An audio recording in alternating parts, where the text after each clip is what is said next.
millions of people share the exact same memory of something that never happened. Not a handful of people, not a small group, millions, all remembering the same event, all completely confident about it. All wrong. This isn't a theory. Researchers have documented it. Scientists have studied it for decades. And what they found completely changes how we understand memory itself. It has a name, the Mandela Effect. It was named by a researcher named Fiona Broome in 2009. She was at a conference and discovered that the people around her shared a memory she had always assumed was hers alone. So she started a website. Within weeks, thousands of people had written in with the same memory. But Broome noticed something strange. It wasn't just one shared memory. People were reporting clusters of shared false memories across completely unrelated things.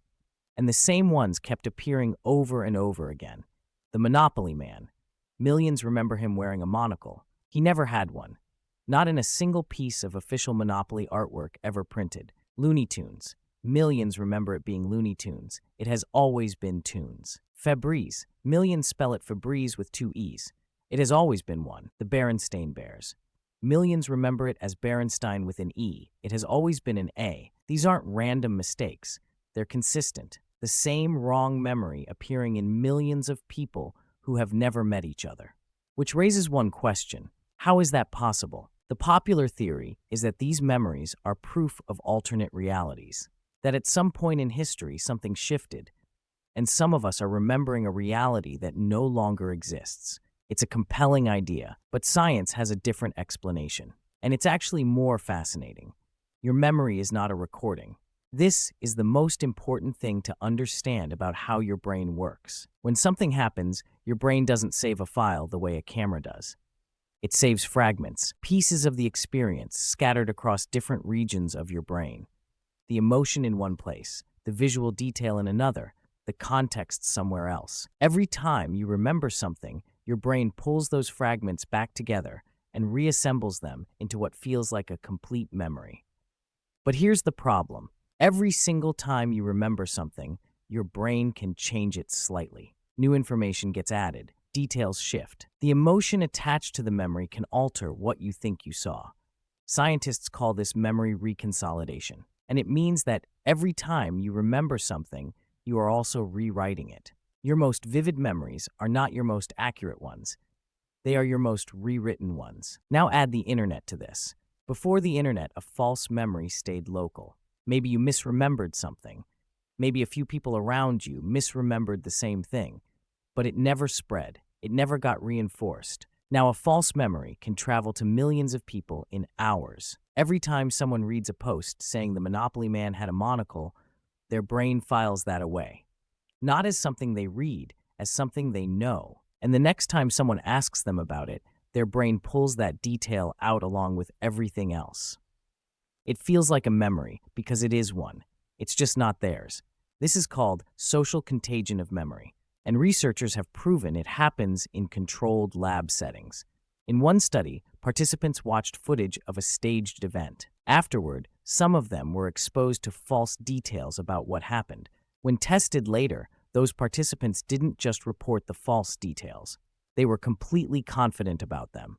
The researchers showed them the actual footage. It didn't match what they remembered, but the memory felt completely real to them. And that's the part that should stop you cold. These weren't confused or forgetful people. They were normal people with normal memories. The false information didn't feel false to them at all. It felt exactly like everything else they remembered, which means right now today, you almost certainly have memories you're completely confident about that are partially or entirely wrong. Not because something is wrong with you, because that is how human memory works. It was never designed to be accurate. It was designed to be useful. Your brain doesn't store the past. It stores a version of the past that helps you navigate the future. And it updates that version constantly, whether you want it to or not. Now here's where this gets even stranger. Some Mandela Effect examples are harder to explain with social contagion than others. The Berenstain Bears example, in particular, researchers found that the Stein ending is far more common in similar family names. Gold-Silverstein, Rubenstein, your brain learned a pattern, and when it stored the name, it defaulted to the more familiar one. It didn't copy someone else's false memory. It generated its own from a template it had built over a lifetime, which means some of our false memories aren't implanted from outside. They're invented from inside. Your brain fills gaps with whatever fits best, and it does this automatically, without asking you, without telling you, and without leaving any trace that it happened. So the next time someone tells you they remember something differently, before you push back, consider this. They're not making it up. They're not confused. Their brain did exactly what your brain does every single day. It remembered. It just remembered something that wasn't there. And so do you, more than you'll ever know. Have you ever had a memory that turned out to be completely wrong?